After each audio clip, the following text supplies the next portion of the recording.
Like I remember having to go and play up. I was telling Gustavo earlier, 3 hours away from where we were staying, and we packed it again. Did the Tetris thing with the car, packed it all up, went up, and before we went, they told us there won't be a drum kit, there won't be a guitar amp. There, you can either pick a piano and a Rhodes, whichever you want, and we picked both because we wanted to do the thing with the two of them. And the venue is on the 3rd floor, so deal with that. And we're like, yeah, sure. We managed to get there in time for like sound check, and there we brought the amp up to the 3rd floor, brought the drums up to the 3rd floor, and everything was there. There was a drum kit, mic'd. There was an amp, mic'd. There was everything, and there was no piano. There was just the Rhodes.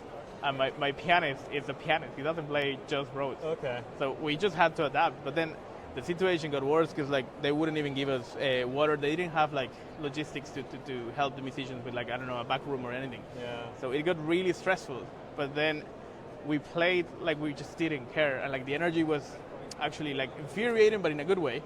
And we ended up recording that, and like it's gonna be released as an album next year, because the energy is just really special. So that's the trick then. You have to bring everything in unnecessarily. Yeah. You have to be really get... stressed. No. But like again, it's a venue that people did enjoy the gig, and like they don't need to know that side of the business. But you do find loads of frustrating things like that, especially in a scene that is not super developed. Yeah. You have to deal with that and help it, at least building it up a little bit more every single time.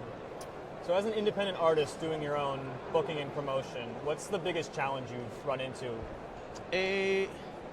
Trying to get the attention of like having a narrative on its own of what you want to sell. I remember the first time I was trying to pitch things, it was just like, hey, I'm a guitarist, I write music, and it's jazzy maybe, and that's it. But it took a while for me to know actually what makes my music special. So like, okay, I take lots of influences from Peru, from the Andean world, because I actually deal with that kind of music.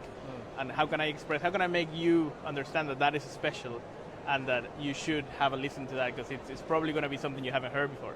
So once you know how to pitch that a little bit better and have a better idea of exactly what you do, it's a bit easier to get in touch with people and try to present something unique that they can actually buy or get in touch for. You know what I mean? Yeah. And then lastly, is there anyone from that region, from the Peruvian region, that you think people should be listening to? Or let's see. There's a band that it's about to release an album now called Latinando. Check them out. They should be out at the end of this year. But then there's a dude, shout out to him actually, Juan Daniel Pastor, he's living in the States, but he's Peruvian, has a project called Chinchano. Some serious music. Check it out, and it's like super truthful to like the Andean and Peruvian world.